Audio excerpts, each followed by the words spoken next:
Thank you, Commissioner. I think, Madam Commissioner, you raised 4 points that I have to address and respond to. The first part being, we're making an assumption without a base that he might incriminate himself. I wish to submit with the greatest respect that the basis in which we're moving from, Madam Commissioner, and if I were to combine this aspect together with the last aspect that you mentioned in terms of the first part of the documentation. And when we approached the Commission the first time last week Friday, we clearly stated that the first part of the WhatsApp chats he received, they were not WhatsApp chats from his phone, but he was asked to make comments about it. And he had no problem in doing so, and he has since submitted to the Commission. The challenge and the problem, to compound the problem, was that when we now received the WhatsApp chats from him, we're given short space of time. But secondly, or on top of that, was the pronouncement by the President. Now, when the Commission now states that there is no basis for him to incriminate himself, is that the President has already made an announcement that he must be charged. It is a matter of administrative process that at any given time from now onwards he could be charged. And it is true, he does not know what he is going to be asked about. And if it's even worse with that if he does not even know what is going to be asked about, that he could be saying things in the hope of clarifying and assisting the Commission whilst digging a grave for himself. And that becomes a dark room to walk into and navigate, because you're now walking into this dark room that you don't know. It even makes it even worse. But when we approached the Commission last week, we never at any given point asked to be given questions. We stated that yes, he was never given questions, but we never make any demand of being given questions. Now, that becomes a problem when you now finally receive the documents and you finally study the documents. And you find that the documents that has been given to you, and I don't want to suggest that this evidence that has now been given to you is being tempered to suit a particular narrative. But it then comes out clear that messages that were not sent by him are now being made to appear that they were sent by him. Because the contents, if you are to be asked about the contents of that particular message, which now shows you're the originator of that message, whatever answer you give, you are acknowledging and accepting the contents thereof. And that over and above the fact that the evidence from here may not be used against him at a particular instance, but there's beyond the right to self-incrimination that the person is entitled to. There's a right to dignity. This particular person is not just him, there's his family involved, and now a whole wrong, incorrect narrative will have been placed in the public domain, which not just affects him and his livelihood and his children and his wife. And hence, he wants to the court to interdict the use of these charts in the manner in which they've been presented to him. Because in the manner in which they're presented to him is incorrect. And he can't answer any other thing in terms of those. Thank you, Mr. Mann. Thank you, Commissioner.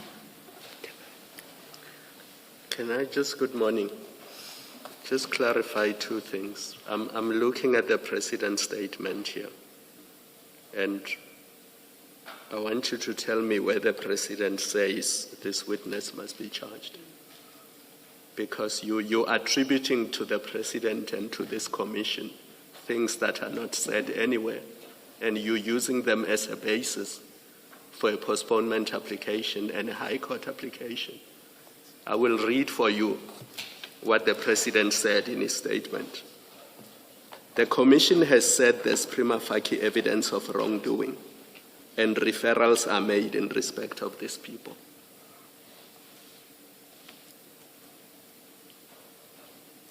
But you making an application on the basis that there's a criminal case and somebody has been charged.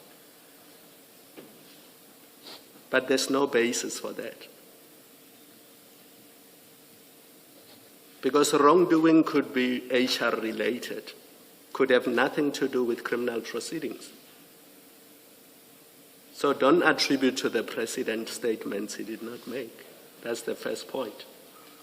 The second point is, if your entire argument is taken to its logical conclusion, especially in relation to the privilege or the right against self-incrimination, it means your client will never testify in this commission. Because even in 6 months' time, there will still be a concern about self-incrimination, which means he should never come here and he should never take part in this commission, and we should just forget about it. Because that's the logical conclusion. Thank you, Mr. Ngoato. Thank you. Perhaps if I may just add to the first point that Commissioner Khumalo says, reading from the President's statement, the media statement, it actually also reads that a task team will be constituted. The task team will institute investigations against people identified by the Commission for Investigation. So nowhere does it say your client is going to be charged and what he will be charged with. It just says a team is constituted to conduct investigations. So self-incrimination is not an issue that you can rely on at this point. Thank you, Commissioners. I appreciate that. Let me start with the first one that Commissioner Khumalo indicated. Thank you. Thank you so much. That the statement by the President does not make any reference to any criminal case. It might as well be an HR case.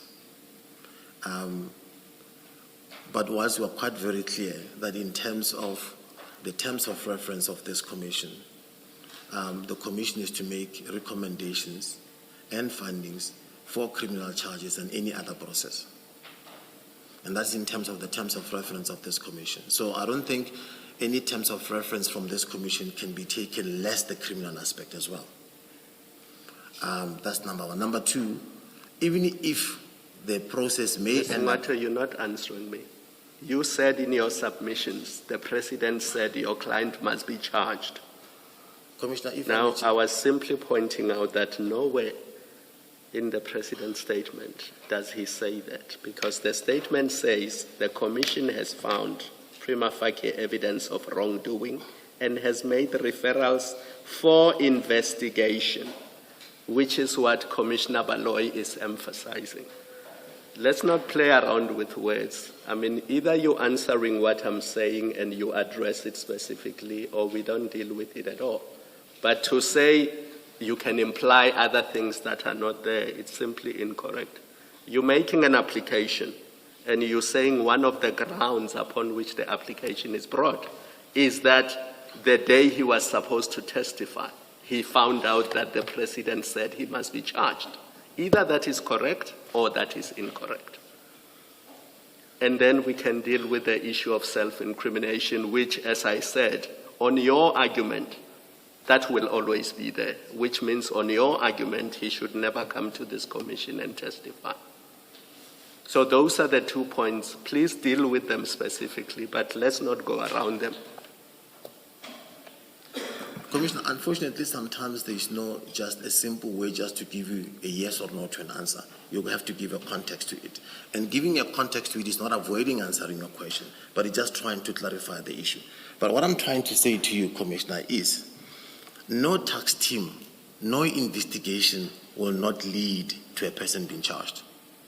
The tax team at the end of the day, the investigation at the end of the day, because there's a prima facie evidence of wrongdoing.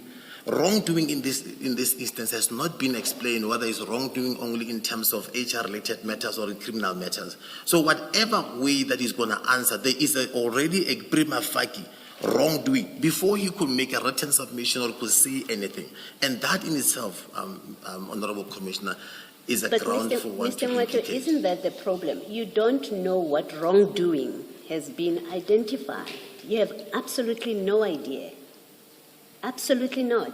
Maybe the wrongdoing is that he exceeded the speed limit on Rivonia Road. You have absolutely no facts to base yourself on to say whatever he's going to be saying about these WhatsApp messages in the 4,500 pages will be self-incriminating. You have absolutely no basis. You haven't seen the report. You don't know what that report says about your client or this witness. You have absolutely no idea.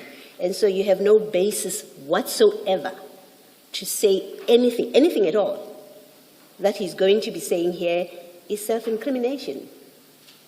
As I say, and I say it without meaning to be flippant, but to make the point that it could be that the wrongdoing that causes the president to order an investigation against him is he exceeded the speed limit. You don't know. You have no basis. This is really, honestly, a fact-devoid application. You may want to argue the legal points that you rely on, but where you want to say, well, he's going to incriminate himself, well, the WhatsApp messages, there are no facts. We don't know what those WhatsApp messages, what his explanations are for them. We don't know, and yet you want to rely on that to persuade us, the commissioners, to grant a postponement, when you are not saying to us, here are the facts about those WhatsApp messages, here's what they speak to.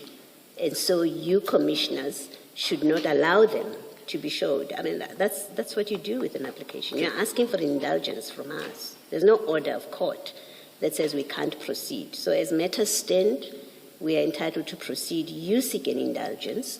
You haven't, in this application, pleaded any facts on which we would base our indulgence, at least according to me. And I don't know that there's any, and of course subject to the chairperson, I don't know that there's facts or law. Facts or law, absolutely. I really don't know that there's any, we're serving any real purpose with this continued exchange. You have made your case on your papers, you've been engaged by us. You're not saying anything new to us, you keep repeating what you have said. I'm not sure where we're going with it. Chair, with the permission of Chair.